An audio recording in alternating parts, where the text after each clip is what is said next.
ন্যায়পরায়ণ বাদশা কাকে বলে? এই ব্যাপারে অনেকগুলো তাফসীর গাদাগাদি করছে, অনেক বৈশিষ্ট্য পাইছি।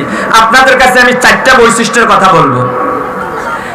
ইমামুন আদিলুন, ন্যায়পরায়ণ শাসক সবাই তো আর হতে পারবেন না। ওমর রাদিয়াল্লাহু তাআলা আনহু কি সবাই মতো আমরা কি সবাই ওমরের মতো হতে পারবো কিনা? সম্ভব না। তাহলে আল্লাহ কি শুধু ওমরের আশার জিমে ইমামুন আদিলুনের যেই কোটা, সেই কোটা শুধু ওমরের রাখবে না?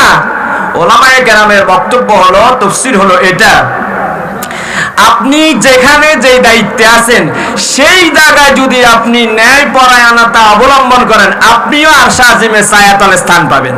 উদাহরণস্বরূপ, আপনি পরিবারের কর্তা, আপনার 2 মেয়ে 2 ছেলে, আপনার জায়গা জমি সম্পত্তি যা আছে সব ইনসাফের সহিত যদি ছেলে মেয়ের কাছে হস্তান্তর করতে পারেন,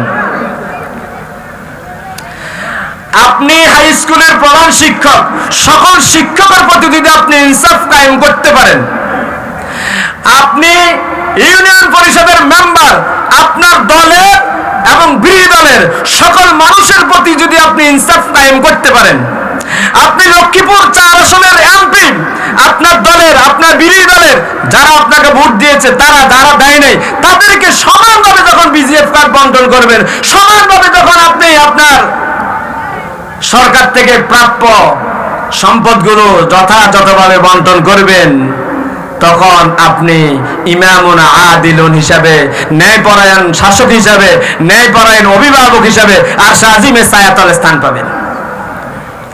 আর ইমামে আদিল যিনি, তার 4টা দফা। আল্লাযীনা ইম্মাক্কানাহুম ফিল আরদি আকামুস সালাহ। ইমামে আদিল যিনি, তিনি পরিবারে হোক, সমাজের হোক, হাই স্কুলের হোক, বাজারের সভাপতি হোক, 1 নম্বরে তিনি যদি মুসলিম হন, 1 নম্বরে তিনি নামাজ কায়েম করবেন। আপনারা পারবেন না? বাড়িতে আপনি কর্তা, তো আপনার বউ, আপনার মেয়ে, আপনার স্ত্রী, আপনার ছেলে, আপনার সবার উপরে আপনি যেহেতু কর্তা, আপনি সেখানে ইমামে আদিল হবেন। আপনি 1 নম্বরে দায়িত্ব হলো নামাজ কায়েম করা। পারবেন তো? সম্পদশালী হলো আকামুস সালাত ওয়া আতাউজ যাকাত। ইমামে আদিলের 2 নম্বরে বৈশিষ্ট্য হলো সে যদি সম্পদশালী হয় যাকাত আদায় করবে। 3 নম্বরে তা'মুরুনা বিল মারুফ। বাড়ির নেতা হলে বাড়িতে কোনো খারাপ কাজ হইতে দিবে না, বাড়ির সবাইকে কি করবে? ভালো কাজের আদেশ দিবে। আপনি আপনার বাড়ির মুরব্বী, বয়স কম হোক, তারপরেও যদি বাড়ির সবাই আপনাকে মানে, আপনি সবার প্রতি ইনসাফ কায়েম করবেন, নামাজ কায়েম করবেন, সম্পদশালী হলে যাকাত দিবেন, এরপরে আপনি ভালো কাজের আদেশ দিবেন। এটা আপনার 3 নম্বর দায়িত্ব। তাহলে আপনি ইমামে আদিল হতে পারবেন। 4 নম্বরে ওয়াতানহাউনা আনিল মুনকার, অন্যায় দেখবেন, সাথে সাথে সেখানে বাধার সৃষ্টি করবেন, প্রতিরোধ করবেন। আপনি মেম্বার, আপনার সমাজে যদি ইয়াবা ব্যবসায়ী থাকে, আপনি চেয়ারম্যান, আপনার সমাজে যদি ইয়াবা ব্যবসায়ী থাকে, আপনি চেয়ারম্যান, আপনি এমপি, আপনার সমাজে যদি অবৈধ জমি দখলকারী হয়, জমি একজনের ধান করে আরেকজনের, এই জাতীয় সমস্যা আমাদের এই রাঙ্গুতিতে আছে কিনা? তাহলে আপনি ইমামে আদিল হতে পারবেন না। আপনি হবেন কাবিলাতু ফাসিকুহুম, ওই সমাজপতির মতো যে সমাজপতি ফাসিক, ফুজ্জার, টাউট, বাটফার, হাসর ময়দানে তার উঠা বসা হবে আবু জেহেল, কারুন, ফেরাউনের সাথে, নাউজুবিল্লাহ। 2 নম্বর হলো ওয়াশাবুন নাশাই ফি ইবাদাতিল্লাহ। যেই মানুষগুলো যৌবনকাল থেকে আল্লাহর ইবাদতে মগ্ন, ওই মানুষগুলোকে আল্লাহ আরশ আজিমের ছায়াতলে স্থান দিয়ে দিবেন। সুবহানাল্লাহ। খেয়াল থাকবে তো এগুলা। আমাদের দেশের মানুষগুলো মনে করে বুড়া হইলেই ইবাদত করব। আপনি কি আল্লাহর কাছ থেকে লিজ আনছেন 100 বছর হায়াত পাবেন? কথা বলেন, 100 বছর হায়াত পাবেন লিজ আনছেন? যে কোনো মানুষ যে কোনো মুহূর্তে হার্ট অ্যাটাক করে মারা যেতে পারে। এজন্য আপনার ইবাদতটা যৌবনকাল থেকে শুরু হতে হবে। যেই ছেলের প্রথম নাইটমেয়ার হয়েছে, রাত্রে নাইটমেয়ার হয়েছে, স্বপ্নদোষ হয়েছে, ওই দিন ফজর থেকে তার যৌবনকাল, ওই দিন থেকে তার আমলনামা খোলা হয়েছে, পরকালীন জগতের অ্যাকাউন্ট খোলা হয়ে গিয়েছে।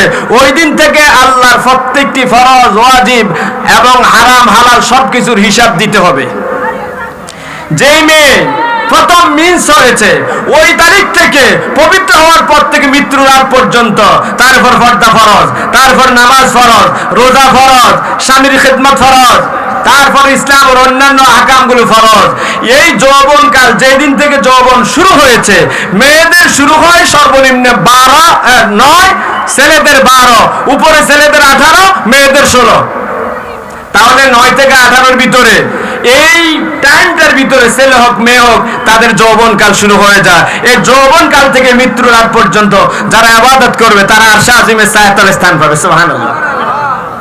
3 নম্বরে ওয়ারাজুলুন কলবুহু মুআল্লাকুম বিল মাসাজিদ, যেই মানুষগুলোর সম্পর্ক মসজিদের সাথে তারা আরশে আজিমের ছায়াতলে স্থান পাবে।